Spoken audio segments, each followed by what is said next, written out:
Now how do we define motion? First of all, motion क्या होता है?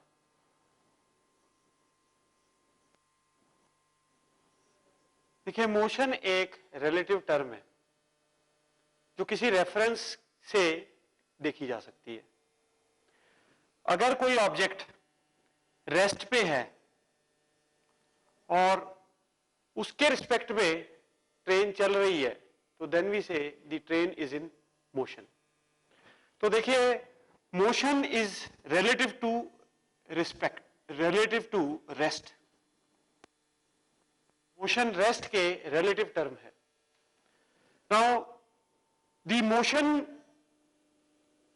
is classified by change of axis. Change of axis, or more relevant we say change of position. Position change होना motion signify करता है. Now position can be changed in Cartesian coordinate system or it can be changed in polar coordinate system. Now what is the Cartesian coordinate system?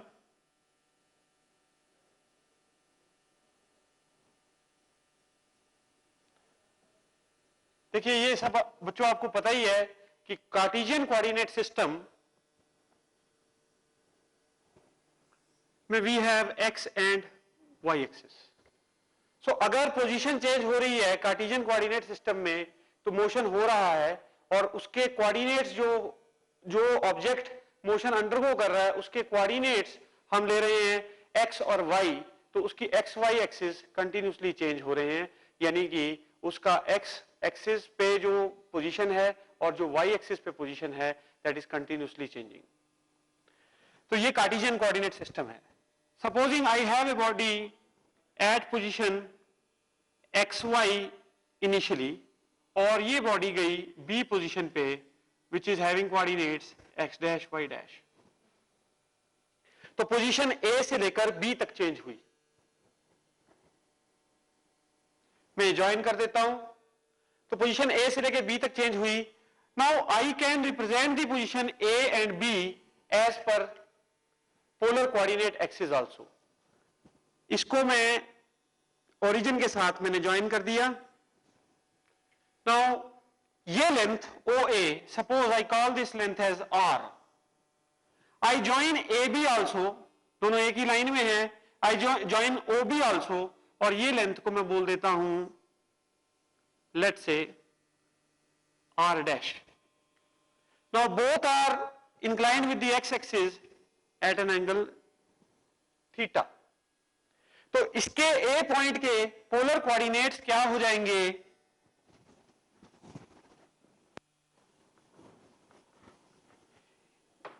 a point के polar coordinates क्या हो जाएंगे? आप देखिए, ये इसके लिए मैं यहां से परपेंडिकुलर ड्रॉप कर देता हूं and I name this point as C. Now इस राइट एंगल ट्राइंगल में, ये एक राइट एंगल ट्राइंगल बन गया बेस अपॉन हाइपोटेन्यूज। बेस कितना है? x अपॉन r, ये बराबर किसके है? cos ऑफ थीटा के। सो x अपॉन r कितना हो गया? x is equal to r times cos theta. और जो परपेंडिकुलर है वो लेंथ कितनी है? y है, तो y अपॉन r ये हो गया साइन थीटा, यानी कि y is equal to r sine theta. तो ये देखिए, a पॉइंट के ये पोलर कोऑर्डिनेट्स हो गए कौन कौन से? r cos थीटा और r साइन थीटा। ये पोलर कोऑर्डिनेट्स हो गए a पॉइंट के। और b पॉइंट के पोलर कोऑर्डिनेट सिमिलर वे में हम दिखा सकते हैं। यहां से एक परपेंडिकुलर गिरा दीजिए, let's say this point is d। तो ये लेंथ r डैश है। ये जो ट्राइंगल बना ODB, ये राइट एंगल है एट d। तो इस पे आप देखिए, जो बेस हो गया वो x डैश होगी लेंथ, और जो परपेंडिकुलर हो गया वो लेंथ y डैश होगी। Now x dash upon r dash is equal to cos of theta because angle was same. और y dash upon r dash is equal to sine of theta. तो आप देखिए x dash is equal to r dash cos theta और y dash is equal to r dash sine theta. तो ये जो coordinates हो गए यहां पे that is equal to that is r dash cos theta और r डैश साइन थीटा। तो देखिए हम किसी भी ऑब्जेक्ट की पोजीशन दो सिस्टम्स में दिखा सकते हैं, एक है कार्टेशियन कोऑर्डिनेट सिस्टम, दूसरा है पोलर कोऑर्डिनेट सिस्टम। और मैंने दोनों को आपके सामने रिप्रेजेंटेशन दिखाई बोर्ड पर as position of A to B यदि ऑब्जेक्ट चला। तो ये तो हुआ मोशन का डेफिनेशन और उसके लिए रेफरेंस सिलेक्शन।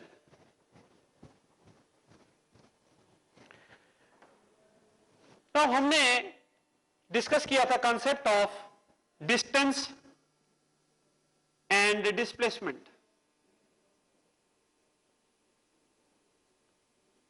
डिस्टेंस होता है the total length of path, कि कितना एक बॉडी किस पाथ पे चली और कितना लेंथ चली। डिस्प्लेसमेंट होती है shortest distance between the initial and final position. Now displacement is origin independent।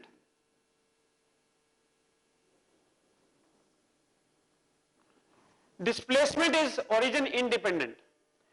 इस बात का मतलब क्या है कि अगर कोई पॉइंट, सपोजिंग कोई एक पॉइंट है ए और एक बॉडी बी पॉइंट तक जा रही है by some any route, it may go like this, it may reach the B point like this और it may reach the B point straight. तो शॉर्टेस्ट पाथ तो ए और बी के बीच में ये मिडल वाला है, मिडल वाला पाथ शॉर्टेस्ट है। अब आप देखिए ये ए बी जो मिडल वाला पाथ है ये हमको क्या देता है, ये हमें डिस्प्लेसमेंट बताता है कि ये डिस्प्लेसमेंट है ऑब्जेक्ट की। अब ओरिजिन मेरा यहां था, इनिशियली ओरिजिन यहां था, तो ए के कोऑर्डिनेट्स और बी के कोऑर्डिनेट्स अलग अलग होंगे, लेकिन length A B you can calculate from the coordinates using the distance formula. अब आप देखिए अगर मैं ओरिजिन चेंज कर दूं, सपोज मैंने ओरिजिन ये कर दिया नया ओरिजिन, उसके रिस्पेक्ट में भी जो डिस्प्लेसमेंट होगी ए बी वो पहले जितनी ही होगी। तो इसका मतलब क्या हुआ कि ओरिजिन का सिलेक्शन चेंज करने से डिस्प्लेसमेंट में कोई फर्क नहीं पड़ता। Displacement is independent of origin selection.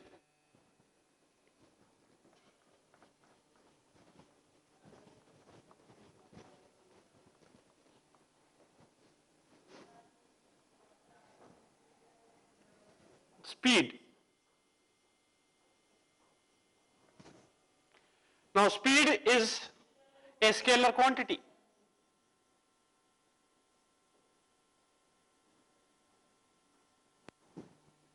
Speed is denoted by V. V is equal to distance upon time. Now speed is equal to distance upon time. Speed एक scalar quantity है because time भी scalar है, distance भी scalar है। हम कहते हैं एक बॉडी की स्पीड है 50 kilometre per hour, that means the distance travelled by the body in 1 hour is 50 kilometre. Distance travelled per unit time is speed.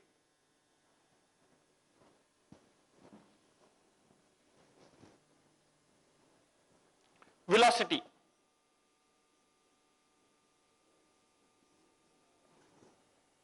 Vector quantity.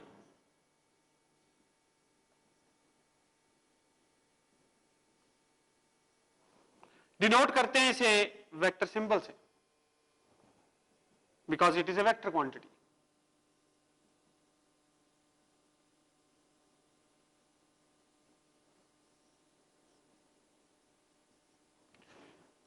Velocity is defined as displacement per unit time. Displacement vector quantity है, time scalar quantity है, इसलिए velocity vector quantity है।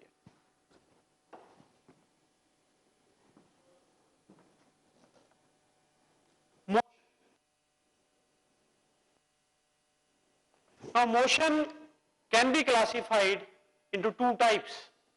One is uniform motion and second is non-uniform motion. ये दो types हैं motion की, एक uniform motion और एक नॉन यूनिफॉर्म मोशन।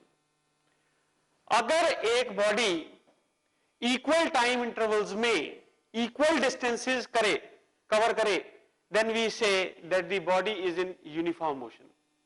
लेकिन अगर एक बॉडी इक्वल टाइम इंटरवल्स में अनइक्वल डिस्टेंसेस कवर करे, then we say that the body is in non uniform motion.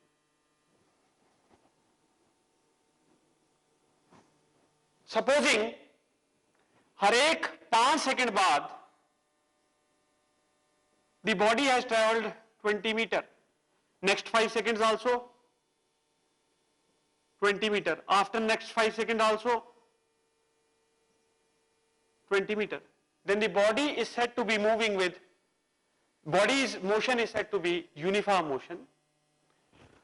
Non-uniform motion में supposing first 5 seconds the body travels 10 meter, in the next 5 seconds the body travels 15 meters, in the next 5 seconds the body travels let's say 20 meters. ये motion non uniform है, because अब आप देखिए speed is also changing.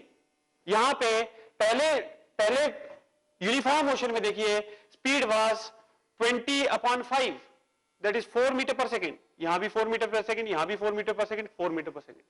यानी uniform motion में speed constant रहेगी, velocity constant रहेगी। Non uniform motion में the speed keeps on changing, 10/5 2, 15/5 3, 20/5 4, the speed is continuously changing. तो स्पीड यदि कंटिन्यूसली चेंज कर रही है तो इसका मतलब कैसा मोशन है? नॉन यूनिफॉर्म मोशन है।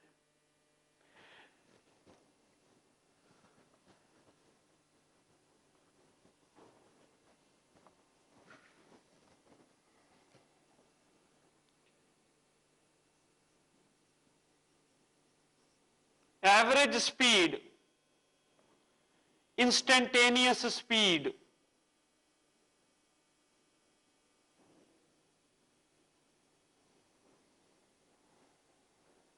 average velocity, instantaneous velocity,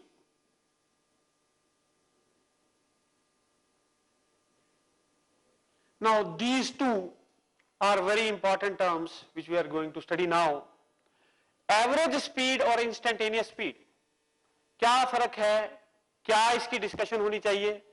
देखिए, अगर तो बॉडी यूनिफॉर्म मोशन में है तो उसकी थ्रू आउट स्पीड कांस्टेंट है।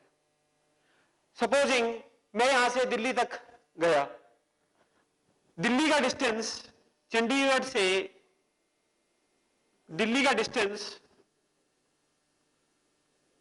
250 किलोमीटर है। बीच में बहुत सारे स्टेशन आते हैं, मैं यहां से चंडीगढ़ से दिल्ली जा रहा हूं और लेट से रोड खाली थी, तो मैं एक कंटिन्यूअस कांस्टेंट स्पीड से चलता हूं, लेट से 50 किलोमीटर पर आवर, तो मैं दिल्ली 5 घंटे में पहुंच जाऊंगा। और मेरी इंस्टेंटेनियस स्पीड मतलब अगर आप मेरे से कहें कि जी करनाल पे क्या स्पीड थी, लेट से पानीपत पे क्या स्पीड थी, मेरी स्पीड करनाल में भी वही थी, पानीपत में भी वही थी। क्यों? क्योंकि मेरा मोशन यूनिफॉर्म था, मैं यूनिफॉर्म मोशन में चला हूं। यूनिफॉर्म मोशन मींस मेरी स्पीड कहीं भी चेंज नहीं करी। इंस्टेंटेनियस स्पीड होती है speed at any particular instant.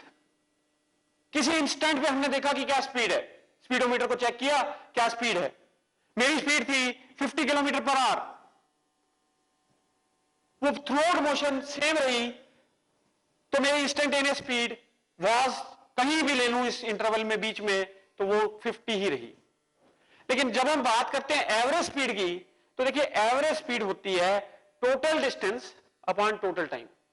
भाई आपकी जर्नी पूरी कितने कितने घंटे की, कितना डिस्टेंस है आपकी पूरी जर्नी का और कितने टाइम में आपने कवर किया, उसको अगर आप कैलकुलेट करेंगे तो you will get average speed. उसकी रेशियो कैलकुलेट करेंगे तो you will get average speed. So average speed is defined as total distance divided by total time.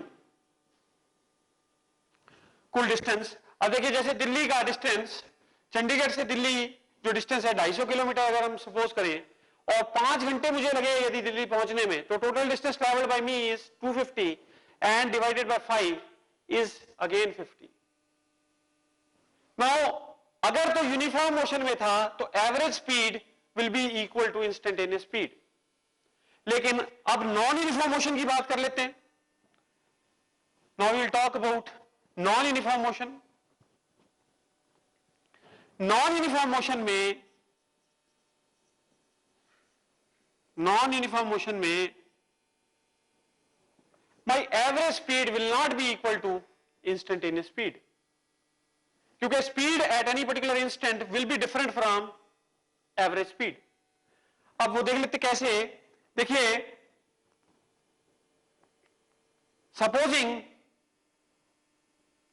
दोबारा से वही एग्जांपल लेता हूं, चंडीगढ़ टू दिल्ली।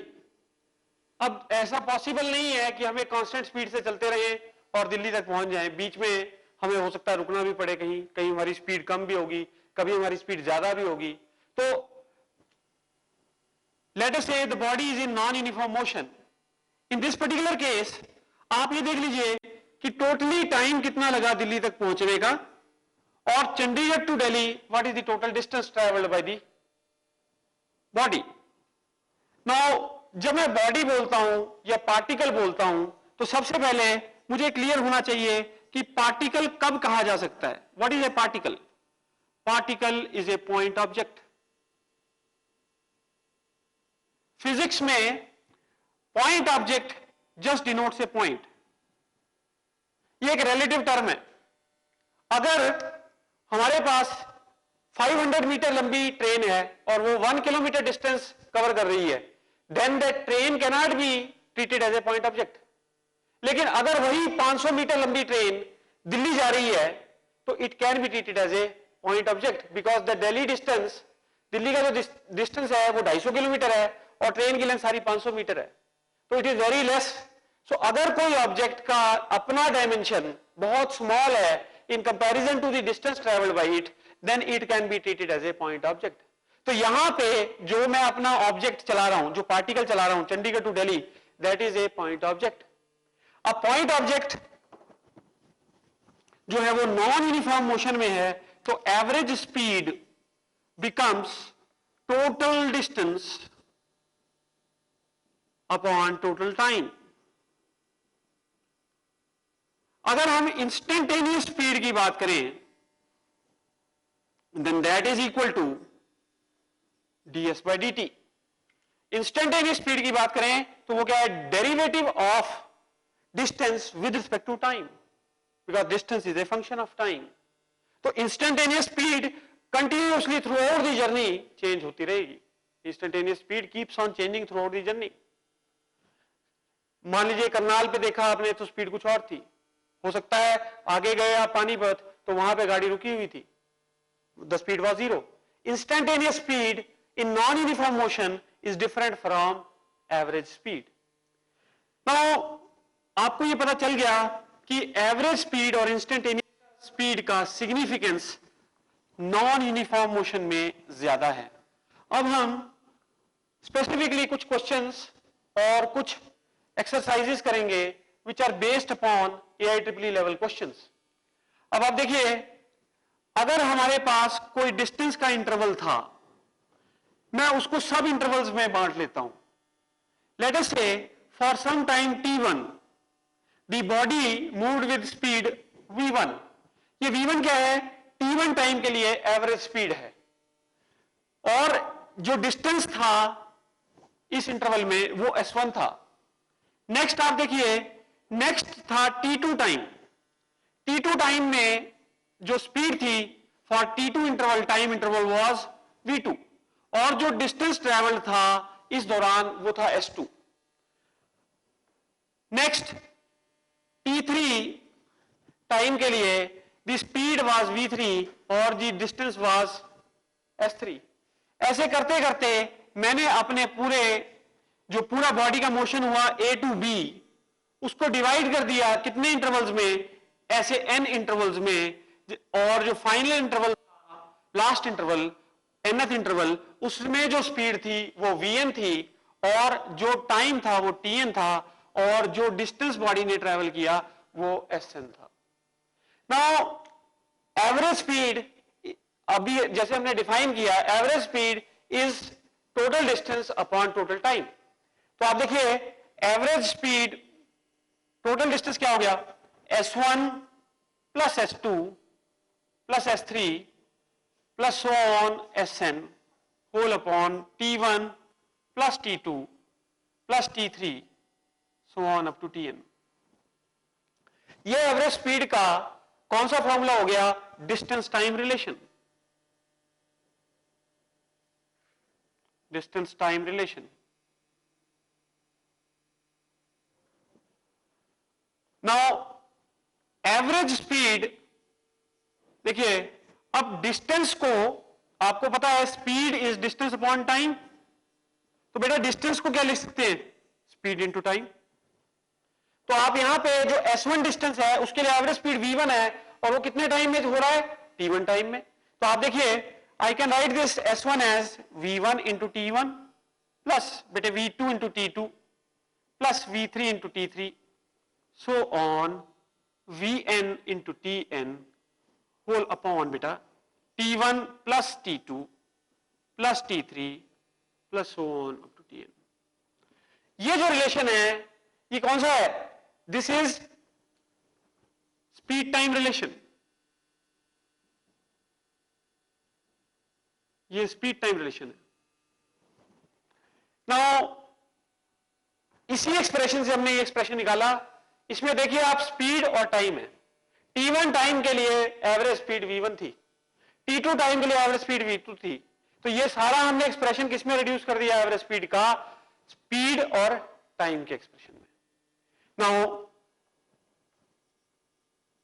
जो सबसे पहला एक्सप्रेशन है डिस्टेंस टाइम रिलेशन, अब मैं ऐसा भी कर सकता हूं कि टाइम को डिस्टेंस और स्पीड में कन्वर्ट कर दूं। आप ये देखिए distance was velocity into time, distance was speed into time.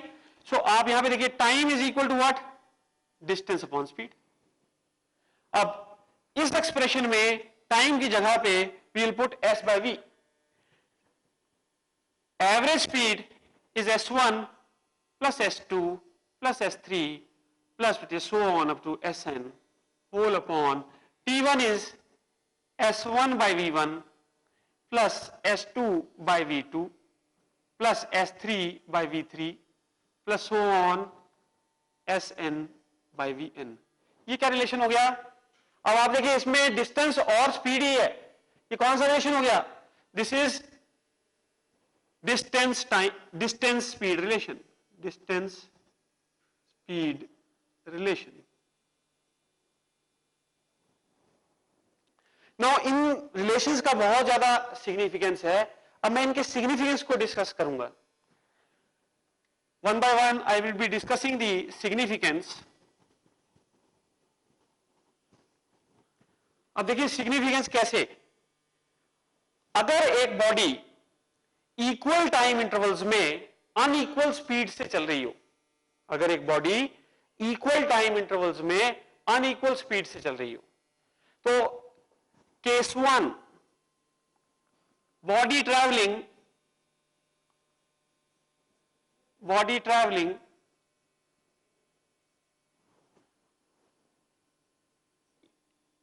with different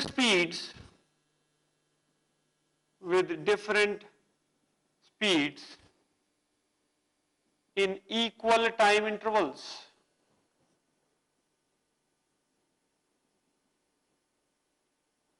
इसका मतलब क्या होगा बेटे, T1 is equal to T2 is equal to T3 is so on equal to Tn is equal to T. Now average speed is equal to, अब speed तो different है, time interval same है, पहला टाइम इंटरवल टी का था उसमें speed v1 थी, अगले टाइम इंटरवल टी का था लेकिन स्पीड v2 थी। तो इस रिलेशन में मैं ये वाली वैल्यू पुट करूंगा, आप देखिए v1t प्लस बेटे v2t plus so on vnt whole upon t plus t plus t plus t n times t plus t plus t n times.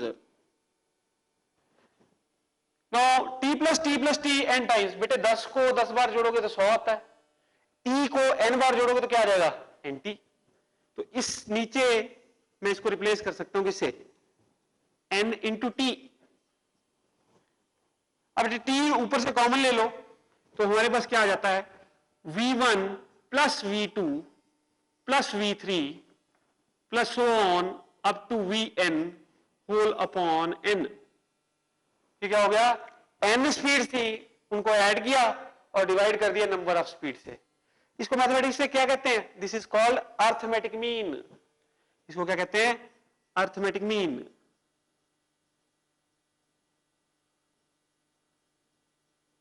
यानी अर्थमेटिक मीन कब आएगा, अगर एक बॉडी ट्रेवल करे डिफरेंट स्पीड से और equal time intervals हो तो एवरेज स्पीड आती है arithmetic mean of the speeds, time interval same. Supposing अब इस पे छोटा सा एक problem, very small problem based upon this particular concept. A body traveled at a speed of 30 km per hour, 30 km per hour in 2 hours. Then at 50 km per hour, then at 50 km per hour in next 2 hours. Then at 20 km per hour in next 2 hours. Then what is the average speed? What is the average speed of the body? तो देखिए पहले 2 घंटे में body चल रही 30 kilometre per our, अगले 2 घंटे में 50, उससे अगले 2 घंटे में 20, यानी कि टाइम इंटरवल तो सेम है और स्पीड डिफरेंट है। तो क्या करेंगे, एवरेज स्पीड निकालने के लिए इसका अर्थमेटिक मीन ले लेंगे। अर्थमेटिक मीन क्या हो जाए बेटे, V average is equal to 30 plus 50 plus 20 whole upon number of time intervals कितने हो गए, नंबर ऑफ स्पीड कितनी है 3, 1 2 3, 3 स्पीड जी है तो डिवाइडेड बाय 3, अर्थमेटिक मीन ये कितना आ गया 100 upon 3 kilometre per our, 100 upon 3 kilometre per hour. तो ये देखिए ये हमने केस 1 की एप्लीकेशन की है जब एक बॉडी इक्वल टाइम इंटरवल्स में अनइक्वल स्पीड से चलती है।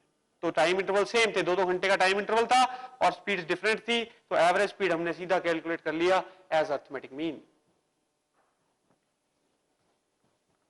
Now we will discuss another case, that is case 2.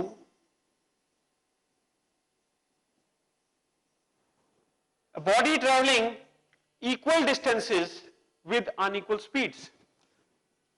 Body traveling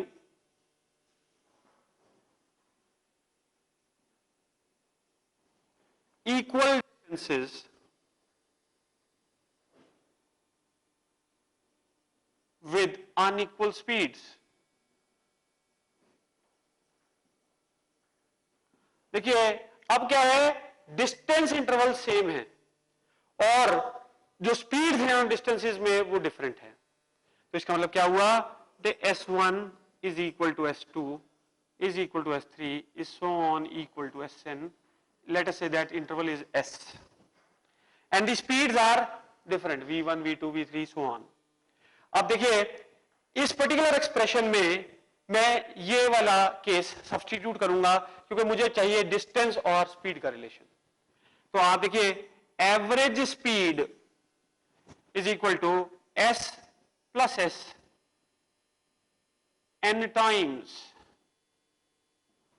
whole upon s by v1, s by v2, s by v3, so on up to s by vn.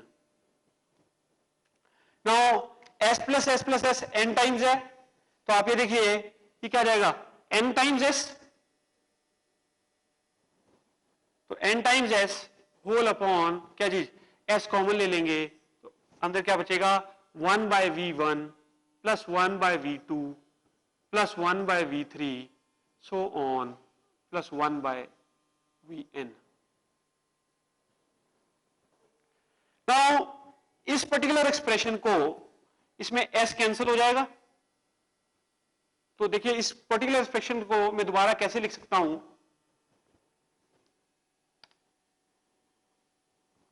I can write the same expression as n by v average. N by v average is equal to 1 by v1 plus 1 by v2 plus so on up to 1 by vn. Now इस expression को mathematics में कहते हैं harmonic mean. ये velocity जो average velocity आ रही है that is harmonic mean of v1, v2 and vn. So average speed is harmonic mean.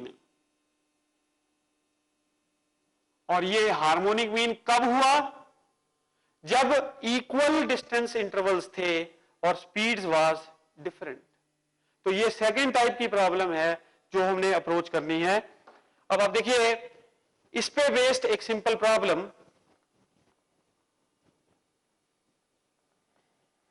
एक बॉडी थी जो कि पहला 3 किलोमीटर डिस्टेंस चली स्पीड 20 से और नेक्स्ट 3 किलोमीटर डिस्टेंस चली 40 से 40 kilometre per our.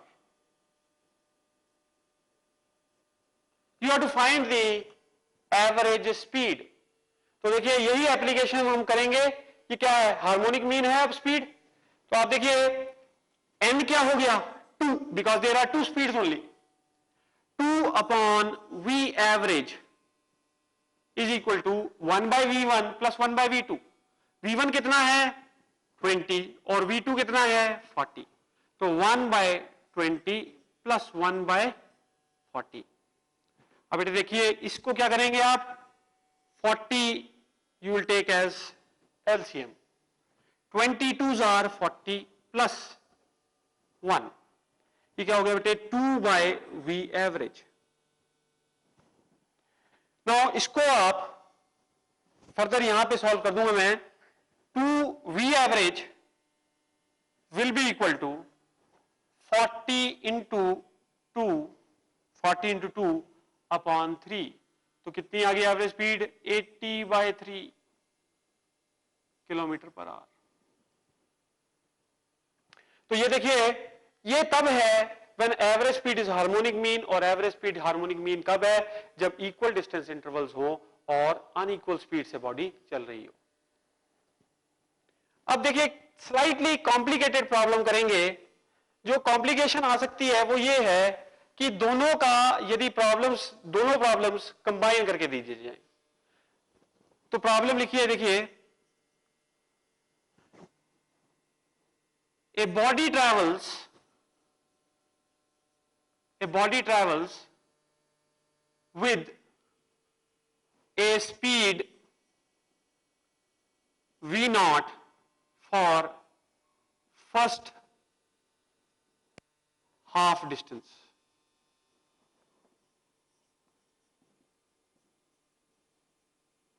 And the remaining distance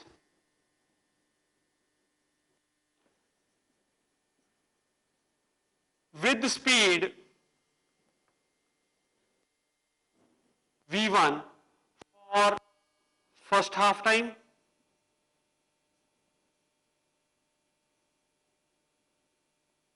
and speed v2 for second half time.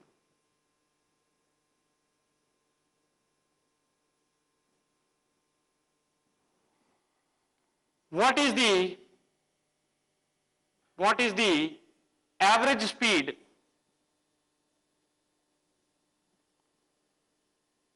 for complete journey?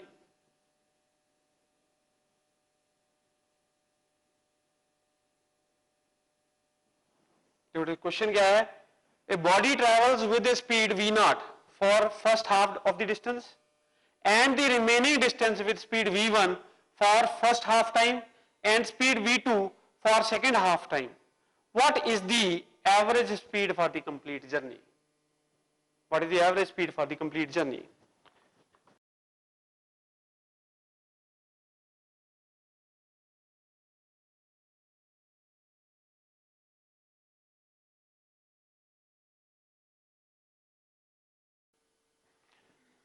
तो इस प्रॉब्लम में देखिए, पहला half distance body v not से चल रही है और रिमेनिंग हाफ डिस्टेंस में आधे टाइम के लिए चल रही है v1 से और आधे टाइम के लिए चल रही है v2 से।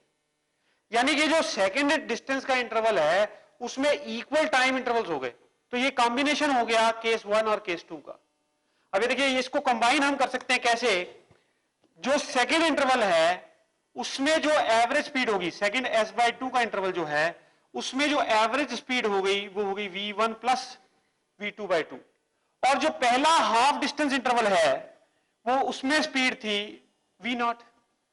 अब ये क्या हो गया? इक्वल डिस्टेंस इंटरवल्स हो गए, अनइक्वल स्पीड्स हो गई। तो अब यहां पे हम क्या कर सकते हैं? We can find the average speed by finding the harmonic mean of these two speeds. तो आप देखिए 2/v average is equal to 1/v naught plus 1/v1 plus v2/2, यानी इसको लिख सकता हूं 2/v1 प्लस v2। तो यहां से आप देखिए 2/v average is equal to, अब एलसीएम ले लीजिए, v not into v1 plus v2। ये क्या हो जाएगा?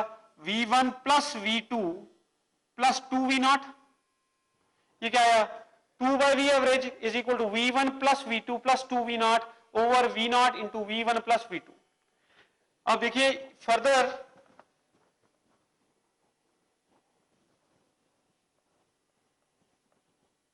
इसका सॉल्यूशन करेंगे तो v एवरेज किसके बराबर आ जाएगा? That will be equal to 2 times v not into v1 plus v2 whole upon v1 plus v2 plus 2 times v not.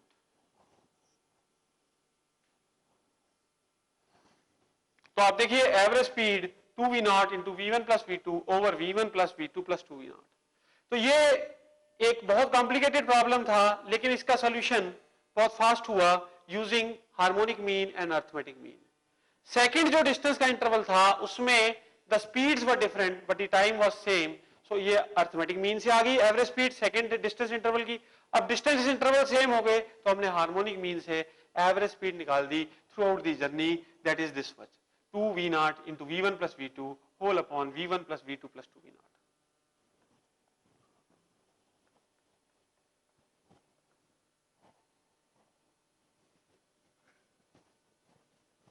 Now instantaneous speed हमने डिफाइन की थी as v instantaneous is equal to ds by dt।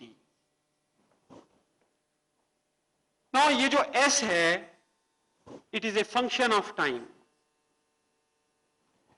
Instantaneous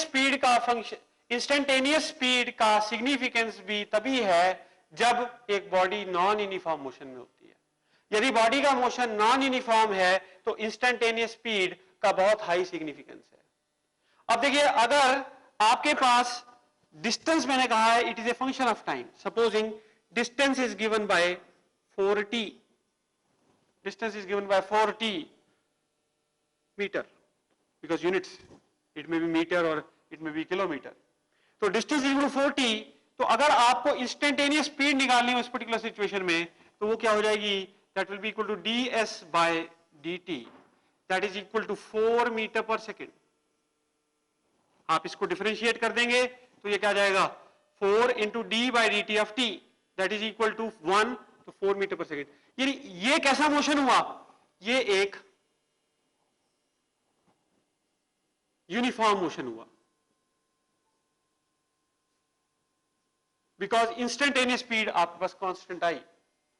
यदि मेरे पास instantaneous speed was given by, sorry, the distance was given by 4t square, these many meters, distance is a function of time, तो distance is given as 4t square meter। तो इस case में यदि आपको instantaneous speed निकालनी है तो वो क्या हो जाएगी, ds by dt that is equal to 4 times d by dt of t का square, that is equal to 8t। अब आप यहां देखिए, instantaneous speed is also a function of time, instantaneous speed is directly proportional to time, time रहे ज्यादा instantaneous speed भी रही ज्यादा, तो इसका मतलब क्या है, ये मोशन कैसा है, non uniform, because the speed is changing. तो इंस्टेंटेनियस स्पीड चेंज कर रही है। तो अगर आप देखें इस इंस्टेंटेनियस स्पीड में बोलूं आपको t इक्वल टू 0 सेकेंड्स पे, यानी कि स्टार्ट ऑफ मोशन पे इंस्टेंटेनियस स्पीड 0 थी। जब टाइम t 1 सेकेंड था तो instantaneous speed was 8 metre per second. जब टाइम t 2 सेकेंड्स था तो instantaneous speed was 16 metre per second. तो आप देखिए instantaneous speed is continuously changing, और ऐसा मोशन जिसमें स्पीड बदलती रहती है, ऐसे मोशन को नॉन यूनिफॉर्म कहा गया है, ऐसा मोशन नॉन यूनिफॉर्म है। तो यदि डिस्प्लेसमेंट जो डिस्टेंस है, supposing the distance is a function of time, और वो टाइम कैसा है, t की power n, supposing s is proportional to t की power n where n is greater than 1, ऐसे रिलेशन में हमेशा नॉन यूनिफॉर्म मोशन आएगा, because the speed will be continuously changing. ऐसा मोशन सिग्निफाई करता है नॉन यूनिफॉर्म मोशन, और इस पर्टिकुलर सिचुएशन में the speed will be changing, the speed will be changing continuously।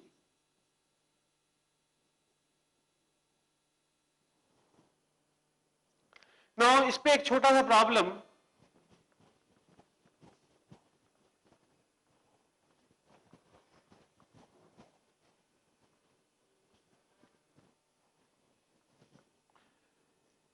the distance traveled by a particle is given by following expression।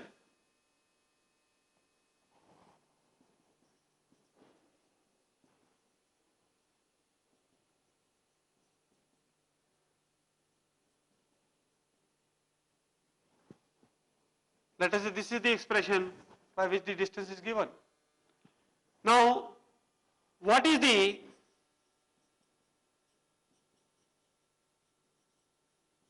instantaneous speed at t equal to 1 seconds?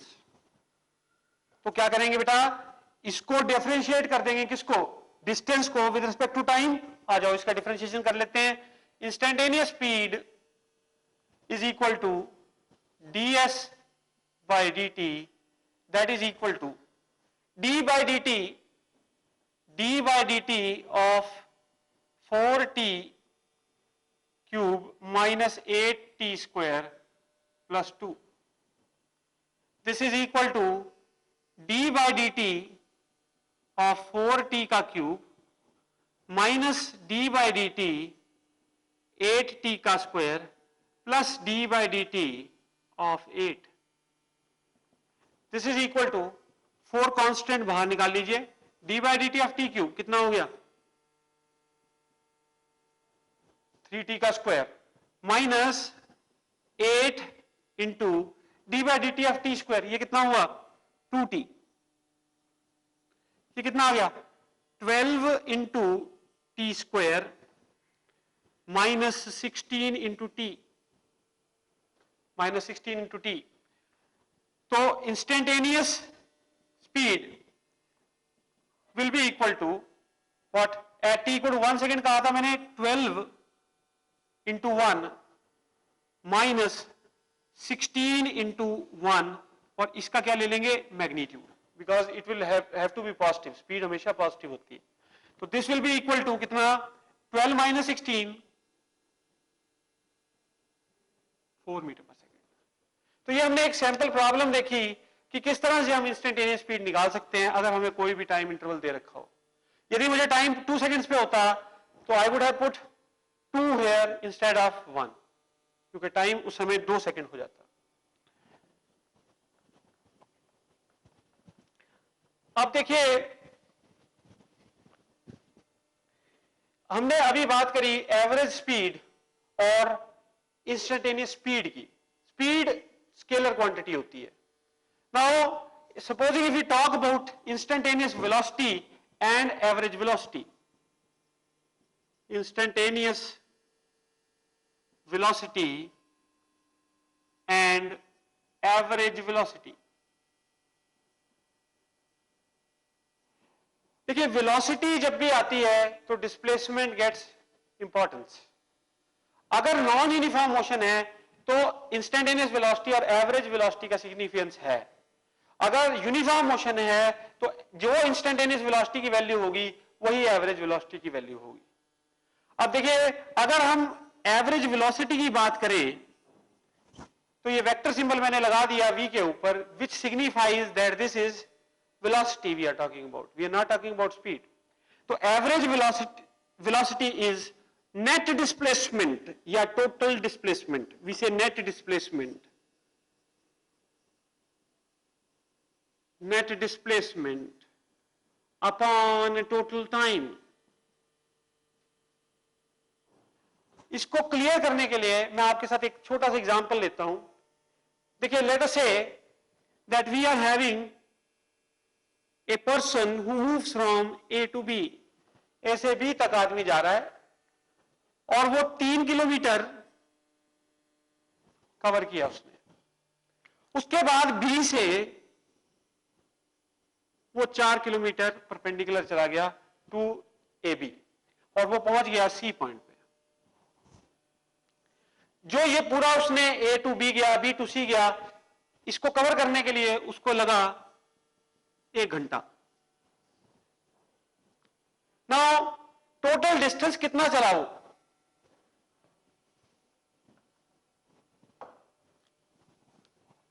Distance travelled कितना हो गया 3 kilometre plus 4 kilometre 7 kilometre. और time कितना लगा उसको 1 hour. तो देखिए, average speed is distance, total distance upon total time, ये कितना हो गया 7/1, that is equal to 7 kilometre per hour. लेकिन अगर हम एवरेज वेलोसिटी की बात करें तो वेलोसिटी तो वेक्टर क्वांटिटी है। Let us see what is the average velocity during this particular journey. तो average velocity is net displacement upon time. Displacement is shortest distance between initial and final position. Initial position कौन सी है ए और final position कौन सी है सी। इनके बीच में छोटे से छोटा डिस्टेंस कौन सा है ये ए सी। ये 3 किलोमीटर, ये 4 किलोमीटर। ये बेटे कैसा है, this is a right angled triangle. So Pythagoras theorem से we can find this particular length. ये कितनी हो जाएगी रूट ऑफ 3 का स्क्वायर प्लस 4 का स्क्वायर। 3 का स्क्वायर 9, 4 का square 16, 16 plus 9 25, 25 under the root 5। तो ये 5 किलोमीटर इसकी डिस्प्लेसमेंट है। सो डिस्प्लेसमेंट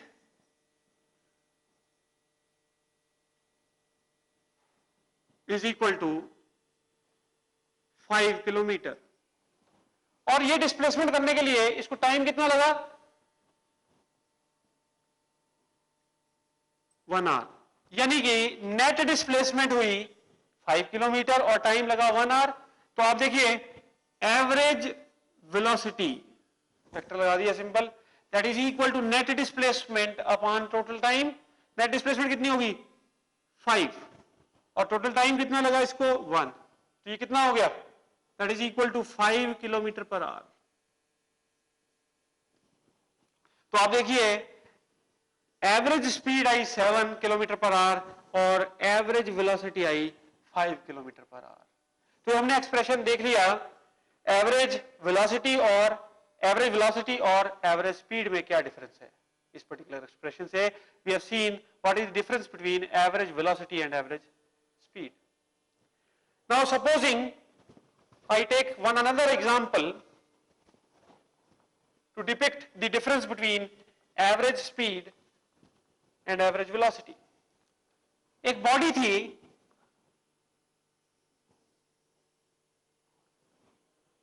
और वो इस सर्कुलर पाथ पे चल रही है। इस सर्कुलर पाथ का रेडियस है r। Let's say the body starts from A position और ऐसे चलती है और वापस ए पोजीशन पे पहुंच जाती है। तो अगर आपने इस केस में एवरेज स्पीड निकालनी हो जो कि एक स्केलर क्वांटिटी है, तो average speed will B total distance travelled upon total time. अब मान लीजिए ए से जब वो घूम के वो ए पे आई तो टाइम पीरियड ऑफ रेवोल्यूशन उसका था टी, जो उसको टाइम लगा पूरा चक्कर काटने में वो टी लगा। तो average speed is total distance upon total time. तो टोटल डिस्टेंस कितना चली वो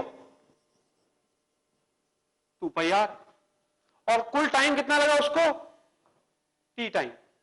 सो 2 pi r by t is what average speed. लेकिन अगर हम बात करें उसकी एवरेज वेलोसिटी की, एवरेज वेलोसिटी की बात करें तो देखिए ए से घूम के वापस ए पे आ रही है, नेट डिस्प्लेसमेंट क्या हुई 0, net displacement is 0। So average velocity becomes 0 upon t that is equal to 0। So आप देखिए एवरेज वेलोसिटी 0 हो गई, एवरेज स्पीड जो है that is 2 pi r by t. So this is the difference between average velocity and average speed because velocity is a vector quantity.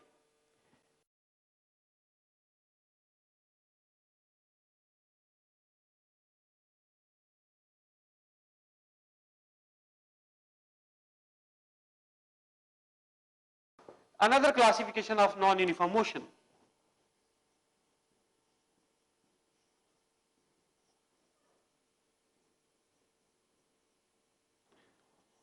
अब non-uniform motion can further be classified into 2 more types. वो 2 types क्या हैं? Non-uniform motion की further classification है 2 और types की, that is one is uniformly accelerated motion और दूसरा है non uniformly accelerated motion. That means यदि बॉडी नॉन यूनिफॉर्म मोशन में है तो आप जानते हैं कि स्पीड भी चेंज कर रही है, स्पीड चेंज कर रही है, ठीक है जी, और या वेलोसिटी चेंज कर रही है, वेलोसिटी चेंजिंग है। तो अब नॉन यूनिफॉर्म मोशन की 2 क्लासिफिकेशन हो गई, one is uniformly accelerated motion, another is non uniformly accelerated motion. या तो हमारा पार्टिकल यूनिफॉर्म एक्सेलरेशन में है या नॉन यूनिफॉर्म एक्सेलरेशन में है। तो अगर हमारा पार्टिकल यूनिफॉर्म एक्सेलरेशन में है that means the velocity is changing but equal time intervals में इक्वल वेलोसिटी चेंज हो रहा है। लेकिन अगर हमारा particle non uniform accelerated motion में है तो इसका मतलब क्या है, इक्वल टाइम इंटरवल्स में अनइक्वल वेलोसिटी चेंज हो रहा है। यूनिफॉर्म एक्सेलरेशन में कोई चीज है, यूनिफॉर्म एक्सेलरेटेड मोशन है, then the particles velocity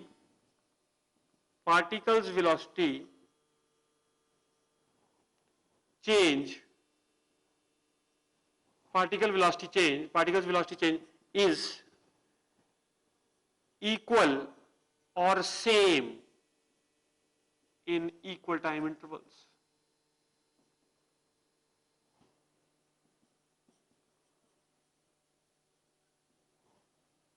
यानी कि अगर आपने देखा पहले 5 सेकंड में वेलोसिटी चेंज था 10 का, अगले 5 सेकंड में भी वेलोसिटी चेंज कितने का होगा? 10 का।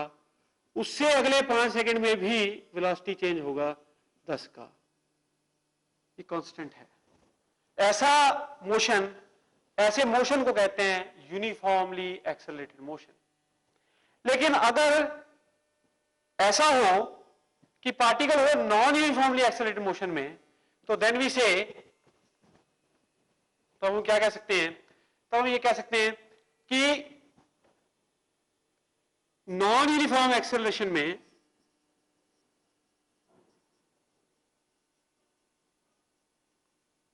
a particle covers a particle's velocity change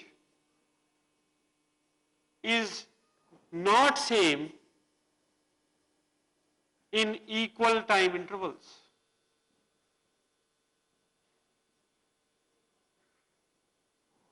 इस बात का क्या मतलब है कि पहले 5 सेकंड में आपने देखा तो वेलोसिटी का चेंज था लेट्स से 10, अगले 5 सेकंड में आपने देखा तो वेलोसिटी का चेंज हो गया 20, उससे अगले 5 सेकंड में देखा तो वेलोसिटी का चेंज हो गया 25। तो हर 5 सेकंड में आप देख रहे हैं इक्वल टाइम इंटरवल्स में जो वेलोसिटी का चेंज हो रहा है वो डिफरेंट हो रहा है। यदि वेलोसिटी का चेंज इक्वल टाइम इंटरवल्स में डिफरेंट हो तो ऐसा मोशन होता है नॉन यूनिफॉर्म मोशन, और ये होगा non uniformly accelerated motion. Acceleration is not constant. अब देखिए हम बार बार एक वर्ड यूज करते जा रहे हैं, that is acceleration. Acceleration, now what is this acceleration?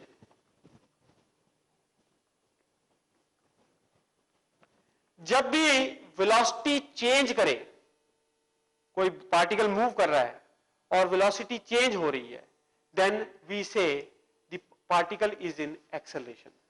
देखिए जो हम एक्सेलरेशन स्टडी करी अभी तक, जो मोशन की स्टडी करी, वो हमने सारी की सारी मोशन की स्टडी वन डायमेंशन में करी। Now what is one dimension motion? कि सिर्फ एक ही एक्सिस चेंज करे, मोशन के दौरान एक ही एक्सिस चेंज करे। A car moving on a straight road,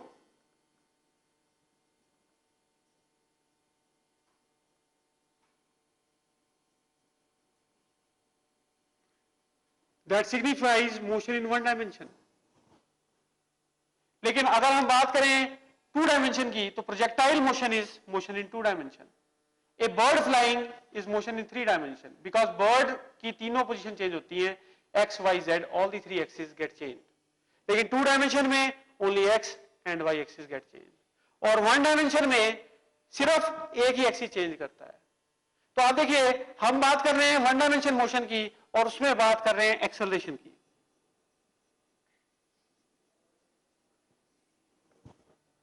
अगर मोशन यूनिफॉर्म है तो एक्सेलरेशन का सवाल ही पैदा नहीं होता। क्यों? क्योंकि वेलोसिटी चेंज ही नहीं कर रही। वेलोसिटी चेंज करेगी तो then there will be acceleration, और वेलोसिटी कब चेंज करती है? नॉन यूनिफॉर्म मोशन में। अब देखिए acceleration is defined as change in velocity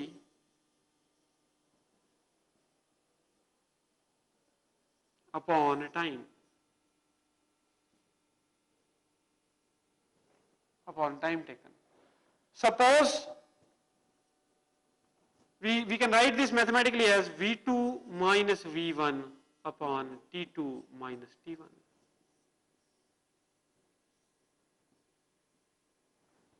v2 vector minus v1 vector upon t2 vector minus t1 vector. This is what?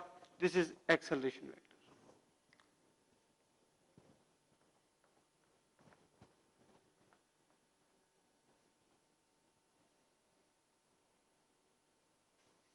Now, यदि velocity change constant है with in equal time intervals, the body is in constant acceleration, uniform acceleration. Now, uniform acceleration के लिए we have 3 equations of motion. Equations of motion for a particle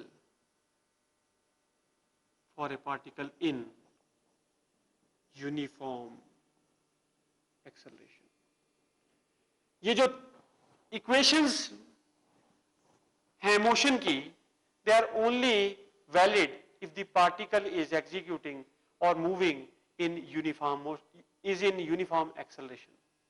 अगर particle uniform acceleration में है तभी equations of motion valid हैं। इनके लिए क्या टर्मिनोलॉजी यूज की गई है? एक पार्टिकल था जिसकी इनिशियल स्पीड u थी एट सर्टेन टाइम, एंड यानी कि स्टार्टिंग में एट स्टार्ट जो पार्टिकल के पास वेलोसिटी थी वो u थी। After some time t we found that the velocity of the particle became v। v velocity हो गई आफ्टर टाइम t और इनिशियल वेलोसिटी थी u, तो फाइनल वेलोसिटी क्या हो गई? v। तो आगे जितनी भी इक्वेशंस मैं यूज करूंगा उसमें initial velocity will be denoted by u, final velocity by v। Now आप देखिए एक्सेलरेशन को भी हमने डिफाइन किया था, acceleration is change in velocity upon time taken. So acceleration is equal to v minus u upon t। तो आप देखिए v minus u is equal to at. This implies that v is equal to u plus at. This is the first equation of motion. This is first equation of motion. और ये जो equation of motion हमने निकाली है, ये जो equation of motion हमने निकाली है, ये इक्वेशन ऑफ मोशन हमने डिराइव की है by analysis. This is called analytical method. Analytical method से, एनालिसिस से हमने ये पहली इक्वेशन निकाली, final velocity is equal to initial velocity plus acceleration into time. Now first equation of motion मैं यहां पे मार्क कर रहा हूं। First equation of motion v is equal to u plus at. Now second equation is a relationship between the distance traveled, the initial velocity, the time, the acceleration. Now that also we can derive using analysis. Now how can we derive that using the analysis? Suppose the body has traveled a distance s. Suppose the body has traveled a distance s and it is moving with an acceleration a. तो आप देखिए इस particular situation में जो average velocity होगी that will be the arithmetic mean of u and v, that is u plus v by 2. This is average velocity. Now the distance or displacement will be equal to average velocity into time. तो आप यहां देखिए ये हो जाएगा u plus v by 2 into t. Now first equation of motion से v is equal to u plus at, तो यहां पे आपने लिखा है s is equal to u plus v by 2 into t. तो यहां पे v की जगह पे मैं u plus at सब्स्टिट्यूट कर दूंगा, v की जगह पे u plus at सब्स्टिट्यूट कर दूंगा, and I can achieve the second equation of motion, that is s is equal to u plus at by 2 into t. ये क्या हो गया? 2u plus at by 2 into t. अब देखिए this can be written as ut, t से multiply कर दिया और 2 से डिवाइड कर दिया, ut plus half at का square. This is the distance traveled by the body after t seconds of the motion. Distance traveled is given by this particular formula. Now this is the second equation of motion. I will classify the second equation of motion here, that is s is equal to ut plus half at square. ये भी हमने analysis से निकाली है, तो this is by analytical method derivation of second equation of motion. Now to find the third equation of motion, we will use the second equation of motion. Now third equation of motion relates the final velocity, initial velocity, acceleration, the displacement or the distance. First equation of motion say I can write time is equal to v minus u by a. Time is equal to v minus u by a. इस time को मैं इस second equation में substitute कर दूंगा. तो अब second equation में सब्स्टिट्यूट कर दीजिए. s is equal to u into v minus u by a plus half a into v minus u by a का होल स्क्वायर. ये मैं क्या कर रहा हूं? I am eliminating t from the second equation. अब इसको सॉल्व करेंगे तो ये हो जाएगा क्या? uv minus u square by a plus half. अब देखिए नीचे आएगा a स्क्वायर और ऊपर है a, तो डिनोमिनेटर में यहां पे आ गया a. और v माइनस u का whole square, we'll open this, a minus b का होल स्क्वायर का फॉर्मूला लगा के v square plus u square minus 2uv. अब इसको मैं फर्दर यहां पे सॉल्व करूंगा तो देखिए s is equal to, LCM ले लीजिए होल का 2a, एलसीएम होल का 2a, तो यहां पे आ गया 2uv minus u square into 2 into u square minus 2 into u square plus v square plus u square minus 2uv. तो 2uv से 2uv कैंसिल हो गया. आपके पास क्या आया? s is equal to v square minus u square by 2a. तो v square minus u square is equal to 2as. Now this becomes the third equation of motion, that is v square minus u square is equal to 2as. That means final velocity का square minus initial velocity का square, that is equal to 2 times acceleration into displacement. These are the three equations of motion और ये हमने अभी derive की by the analytical method.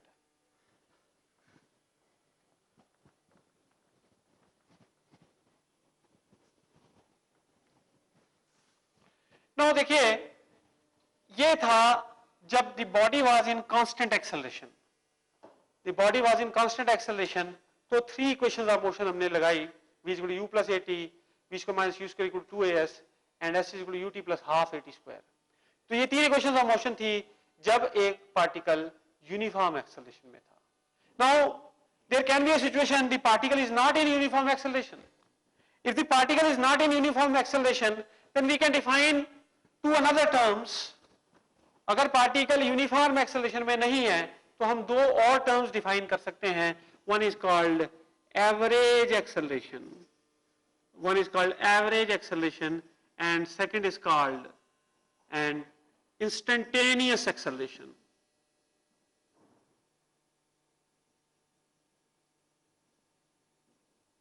Now what is average acceleration and what is instantaneous acceleration? अगर एक body constant acceleration में है तो एवरेज एक्सेलरेशन भी वही है उसकी और इंस्टेंटेनियस एक्सेलरेशन भी वही है, वो दोनों डिफरेंट नहीं होंगी. लेकिन अगर एक बॉडी नॉन यूनिफॉर्म एक्सेलरेशन में है तो उसकी एवरेज एक्सेलरेशन और इंस्टेंटेनियस एक्सेलरेशन डिफरेंट होगी. अब व्हाट इज एवरेज एक्सेलरेशन? एक पूरे इंटरवल में जो वेलोसिटी चेंज हुआ, अगर बॉडी ए से बी तक गई तो ए से बी तक जो नेट चेंज इन वेलोसिटी हुआ, net change in velocity upon total time, that means v2 vector minus v1 vector upon total time बड़ा T. This is average acceleration. Now अगर बॉडी नॉन यूनिफॉर्म एक्सेलरेशन में है तो उसकी instantaneous acceleration is given by dv by dt. That is dv by dt is what? Small change in velocity is dv and small change in time is dt. The differentiation of velocity with respect to time gives us the instantaneous acceleration at any particular point during the motion. So instantaneous acceleration, we have to differentiate velocity as a function of time. अब आप देखिए इसमें मैं आपको classify करूंगा कि velocity कैसे function of time हो सकती है. देखिए velocity is a function of time. Velocity is suppose a function of time. Suppose we have velocity equal to 4t और इसको मैं डिफरेंशिएट करूंगा तो इंस्टेंटेनियस एक्सेलरेशन में निकालने के लिए इसको डिफरेंशिएट करूंगा that will be equal to dv by dt, that will be equal to d by dt of 4t. 4 बाहर आ गया, कांस्टेंट टर्म है और t का डेरिवेटिव 1 आ जाएगा. So instantaneous acceleration is 4 meter per second square, or it may be any other unit. ये आई instantaneous acceleration. आप देख रहे हैं instantaneous acceleration में कोई t का रिलेशनशिप ही नहीं है. इसका मतलब क्या है? Instantaneous acceleration is constant. The body is in constant acceleration. अगर body constant acceleration में है, v is directly proportional to t. Velocity is directly proportional to time if the body is in constant acceleration. If supposing we had a different relationship, that means अगर हमारे पास ऐसा relationship होता v is equal to 4t square. अब अगर आप instantaneous acceleration निकालें तो that will be equal to dv by dt, that is equal to d by dt of 4t square. 4t square कितना आ जाएगा? 8t, supposing the unit was same, meter per second square. Velocity का unit meter per second upon time per second, तो meter per second square is the unit of acceleration. तो आप देखिए 8t meter per second square. Now acceleration instantaneous is proportional to time. इसका मतलब क्या है? ये प्रॉब्लम है वेरिएबल एक्सेलरेशन यानी कि नॉन यूनिफॉर्म एक्सेलरेशन.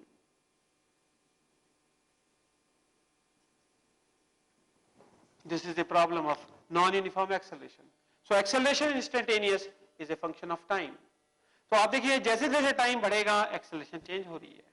तो अगर हम यहां से एक चीज क्लासिफाई कर सकते हैं, now what further we can classify is that if velocity is proportional to t की power n, if velocity is proportional to t की power n, that and n is greater than 1, n is greater than 1, then the motion of the body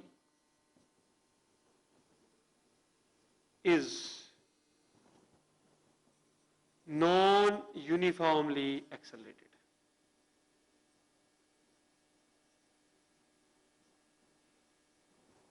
And the motion of the body is non-uniformly accelerated.